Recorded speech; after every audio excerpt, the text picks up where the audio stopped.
All right, lads, welcome back to me podcast. Cheaper Than Therapy, Mick Thomas here. How are you? Thanks for liking, subscribing, sharing, and coming on back. I do appreciate you. Check out my other podcast with my good buddy Corey Brooks, The Manxiety Show. Also available wherever you get your podcasts from. In the works, working on another podcast. I don't know. It was put to me last night as an idea. We might see where it goes. We have to go to a studio to do it, but maybe. We'll see. Anyway, come see me live. I got some dates here for you. I got to read these off for you. February 9th, Long Island, West Hampton Beach. I'm heading out there. February 28th, 29th, back to New Jersey. I am coming to Uncle Vinny's Comedy Club again at Point Pleasant, New Jersey on the 28th, 29th.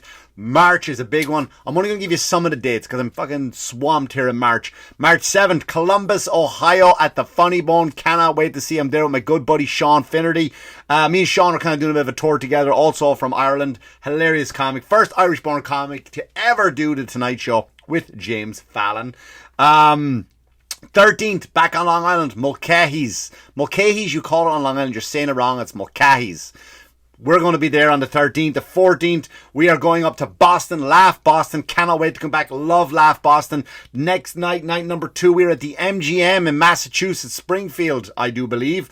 The 17th, St. Patrick's Day, we're doing a massive comedy show, Irish comics only, on St. Patrick's Day at the Comic Strip in Manhattan, and more to come, more dates to come. We're just hashing them out. So anyway, yeah, wanted to get into it. Let's go. I don't know, I have a weird one today. I don't know what I'm going to cover. Didn't have an episode out last week. I know for some of you who knew, some of you who don't know, my mother passed away, and that was, so I wasn't, forgive me, right? Forgive me for not putting out an episode when she died the day before I record.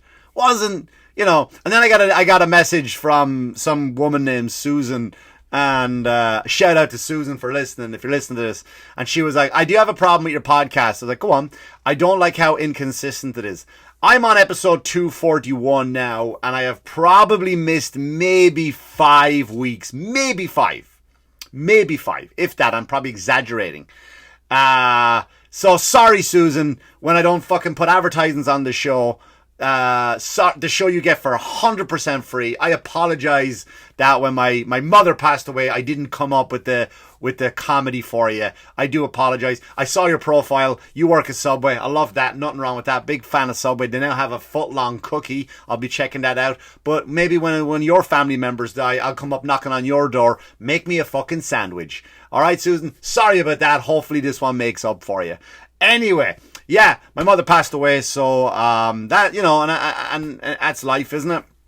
It's life, and my mother, I lost one less listener. I lost one less listener. My mother would listen to the show, and she would call you up every time she would hear it, and and her words were always the same. Would you not get a job? Would you not do you not want to be a mechanic like your brother? Do you not have any friends that can get you in somewhere over there? So she was a big fan of the comedy that I did, and a big fan of my show, and, always terrified that my kids, her grandchildren, would grow up hungry. So, though I'll miss those calls. I'll miss those calls every week, I'll be honest with you, but c'est la vie, right? Life goes on and all that stuff. Here we are moving along. I don't know what I'm going to talk about today. I really don't. I did miss some things. I because of the week I was off, and there was some things I wanted to jump in and talk about that were hot topics. I wanted to talk about, the Jews in the tunnel in New York, the Jews in the tunnels, the Jews in the sewers, like the Teenage Mutant Ninja Turtles. And that's kind of old news now, right? That kind of went. That's been and gone. I can't talk about it. Not a good time for the Jews, right? It's really getting it's getting really tough out there to be Jewish lately, isn't it? All my Jewish friends, I'm just like, sorry lads, it's horrible what's happened over there in Israel to your people. That's awful. We'll never get past that. And and now just when we're all rallying behind you, we're finding tunnels under synagogue. I don't know, and they still haven't given us the reason why. There's all speculation and conspiracy theories and that kind of stuff. And I ain't much of a conspiracy theorist, but I will get into one theory in a minute that I saw the other day, about 4 or 5 days ago, not long after my ma passed away.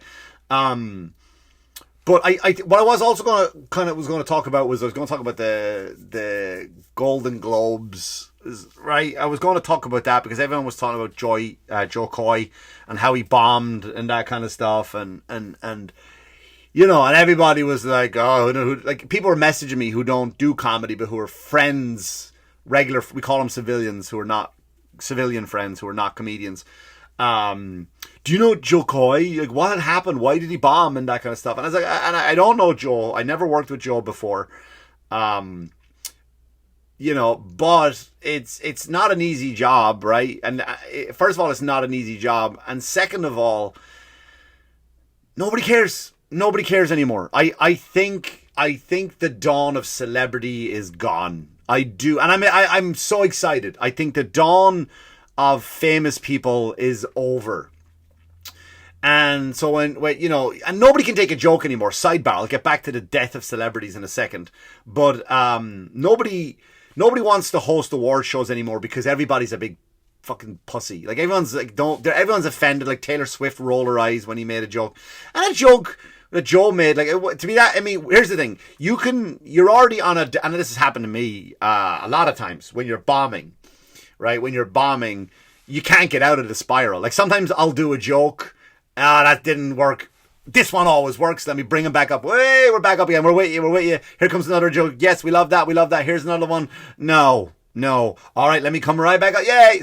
But when you're I've been on a downward spiral on stage before. It's happened at private events, you know, where they weren't expecting a comedian or whatever it is, or the audience just wasn't for you. And you can't get out of it. You're just going and you're going and you're going. And it's like, there's no point. Like, I'm never winning you people back. That might not just be because of me. Every comic may have had a bad night that night. That usually what happens. It's never like one comic goes up and just constantly spirals, you know, and everybody else does great. It's usually something in the room, in the energy, that nobody's able to be figuring out, but whatever.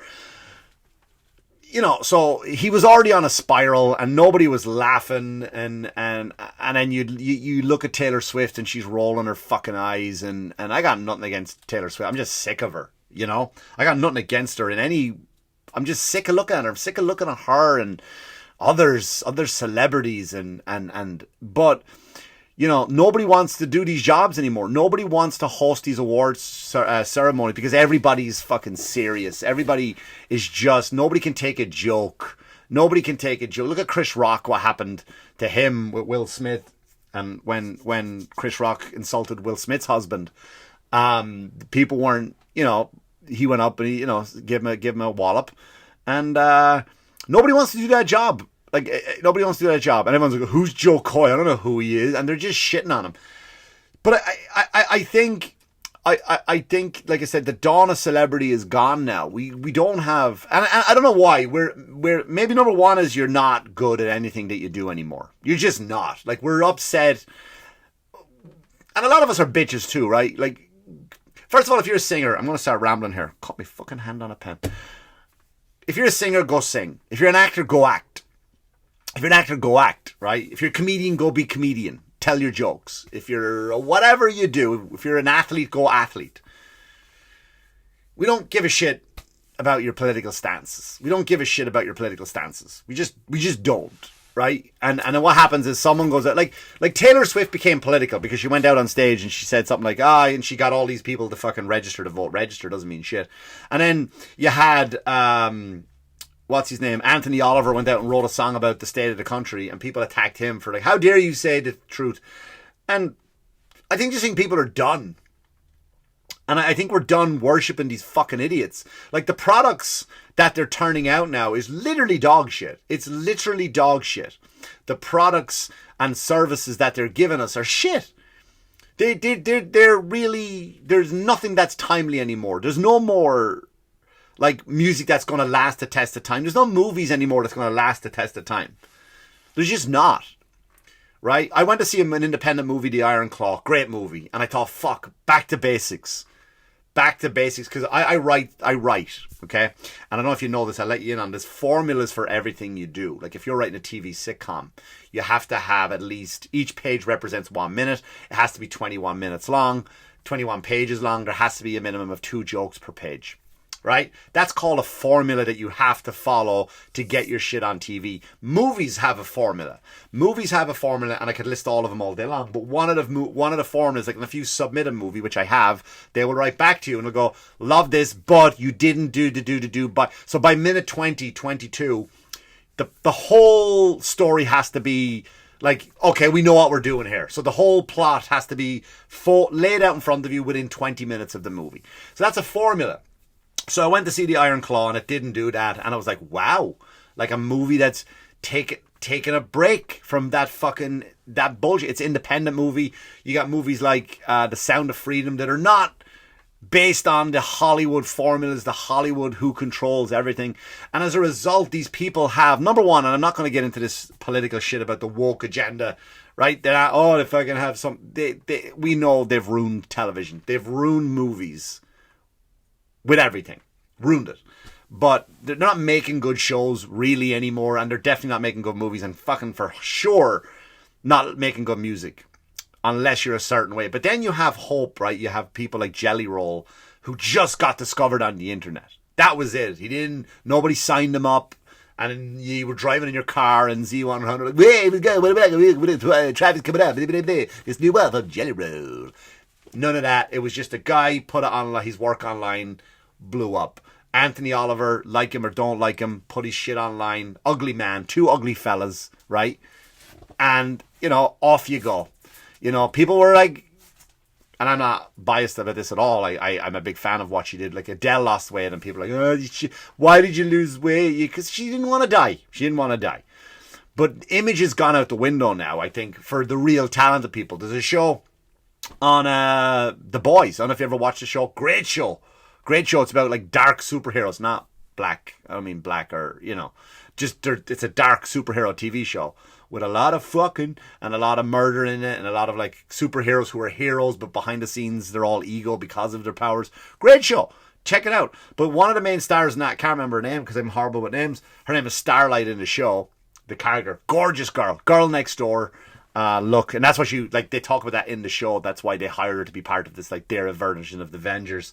And she is like gorgeous. She comes out last week, 2 weeks ago, right? And her face, she got that new face that all the women have with the cheekbones that look like Gamora from fucking Guardians of the Galaxy. All women are doing it now. They're going out getting the duck lips, the filler, and now the cheekbones. Ladies, now you look like every other 4 who is now a 10, right? You're like, the thing about makeup for women, makeup is so good, and you can immediately, ladies, go for, oh, I was a 4 and now I'm a 10. Literally a 10. Swipe a bit of a filter, take off a bit of wrinkles, you now go to a 10. And then these are the same women. Don't be complaining, ladies. I don't want to hear complaints anymore. It's bullshit that men get better looking as they get older. We do. Because we don't have we don't have masks that we get to put on every day. We don't have that shit. We don't have that shit on our faces to make us look like, we go from a fucking 4 to a 10. So they all do it now, right? And I've never seen lip filler on a woman. We don't go, you just got filler. I don't know why we're still doing these things. We know you got work done. When you have work done, we know you have work done. That's it. That is it. We can spot it a mile away. Like when I go to the gym, I can spot a guy a mile away who's on a bit of a trend. He's on trend, right? He takes a bit of a steroids to do that. Like I know what that looks like. I know what a natural, healthy body. Like we look at it and go, that's you're not fooling him. So this fucking idiot, she goes out and I don't know what mental problem she's dealing with, right? Whatever body dysmorphia she's dealing with, but she was a beautiful woman and now she looks like every other cookie cut fucking girl who is not really a 10. And then of course us weak men will fucking throw our monthly mortgage payment at it. Oh, we love you because men are weak simps. They just follow them blindly, these idiots. But I think that people are getting smarter now. The dawn of celebrity is just collapsing around us and it's great. Nobody wants to see them anymore. A lot of them are just talentless. There was a great quote, not a quote, but it was brought up in a conversation that Patton Oswalt talked about it years and years ago in an interview. And I watched it. This interview was 20 years old and it just stuck out in my mind. Patton Oswalt, when I heard that interview, he's obviously way more successful now than he was then. He was just a regular working comic. And I heard this interview almost 20 years ago, and he goes, you could watch a movie with Marlon Brando. And that's when it was all starting to happen, right? The Jersey Shore was just coming out. Close to 20 years ago, whatever it was. Jersey Shore was coming out. The Osbournes was first. The Osbournes was kind of like the first reality show to be like, oh, that's weird. What's going on there? You know, but Patton Oswalt was talking about like all these reality shows, and he made the point about the Jersey Shore, but it's relevant to everything that's going on today. Like, you would watch a movie with Marlon Brando back then, right? And you would go, wow, that guy is amazing. Like, that, he is so good, and you would, if you were interested in the arts like that, you would study, how did he do it that? Like, he's fucking great. And now you watch someone on TV today or online and you go, like, even stand-up comedy. Oh my God, the amount of people that do stand-up comedy that just shouldn't be doing it. Comics going to hate me for saying this. I'm sorry, but some of you need to go. Some of you need to just step aside. You know what I mean? The ship is full. We got to leave you behind on the island. We just got it.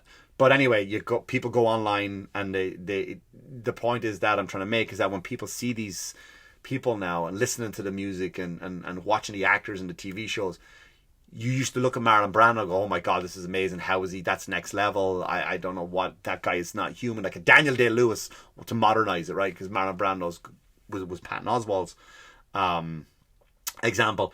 But you would watch Daniel Day-Lewis and it's you don't know what it is. The guy is out of this world. And now you look at these things and you go, yeah, I could do that. That's not hard. That's not fucking hard at all. That's not. I can do. I can do that. I don't have the talent. I don't have any talent. Obviously, you don't need talent to do what they're doing, and that goes across the board of all entertainment. All entertainment, and then as a result of that, people don't want to put in real work.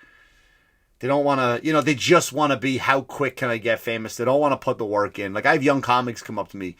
And I go, hey man, I was thinking about starting stand-up. That's great, man. Good for you. I'd like to see that. It's a great, it's a fucking rough, tough business filled with people with mental disorders.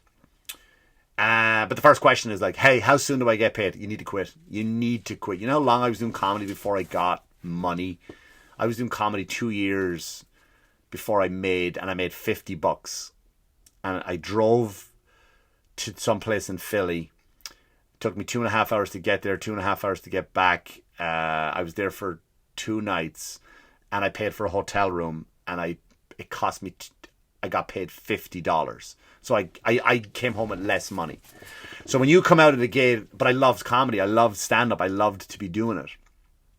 But it's just this self gratification, this instant gratification. I need it now, But I think we're done. We're done with it all. We're done with these celebrities, and there's a push now, I think, in everything that we're doing, right? There's a push. I'm not going to get political, but even the people who are all in with Democrats are like, I'm not there. I'm out. Like, we're done with these fucking idiots over there.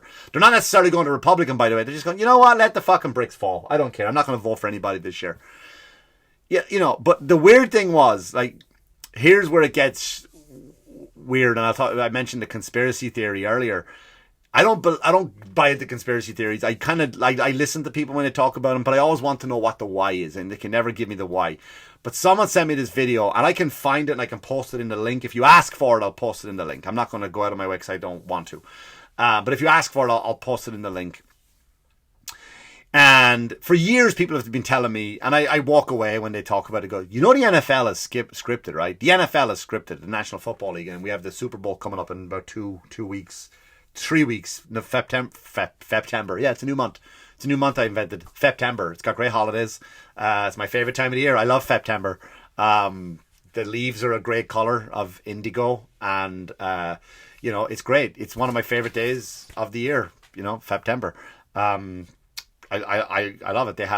You can go get discounts at the stores at the September sales. And I recommend everybody get, your September card. It's like one of those time of year where you can wear a t-shirt and a sweater at the same time. Just you're not confused. You can never depend on the weather in September. Everyone knows that.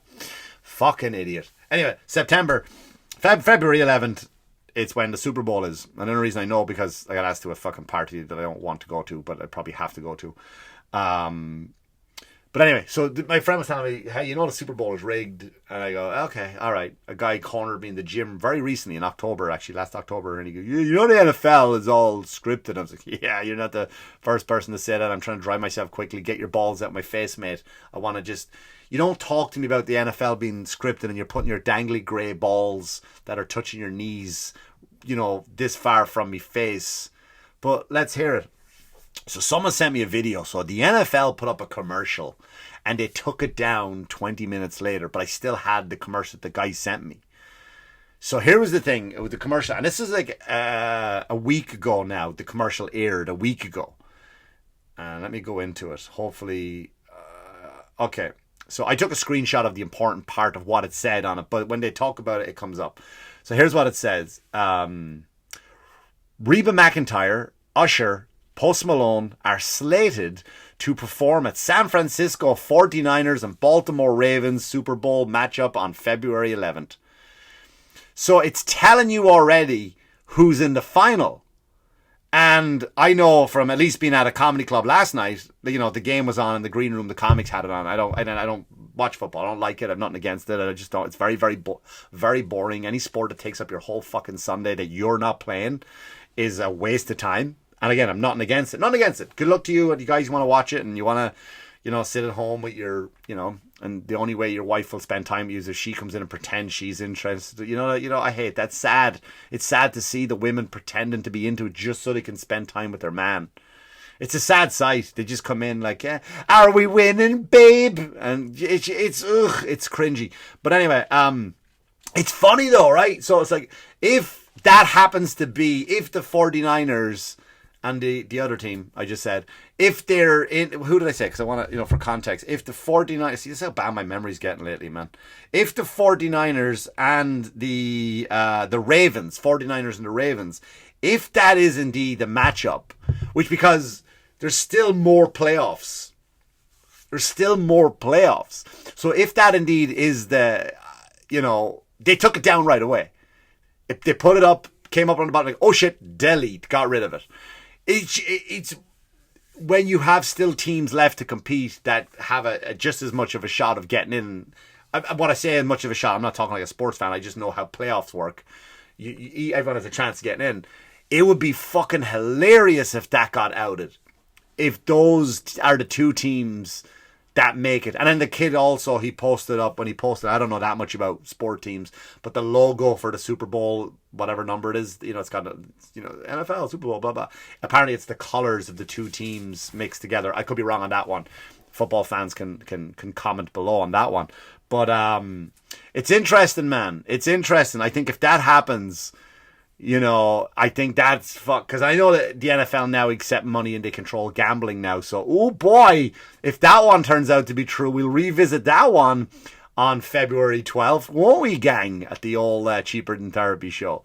But to go back to my point originally, celebrities are gone. I think here's what happened this week. I don't know if you saw this. There was a lot of plane issues. A door got fucking sucked off one, and another piece of planes are falling apart this week, and it's not a good time for flying. But there was one, and this guy posted a video, and he gets his phone and he points it out the window, and the left engine is on fire, like flaming the fuck up.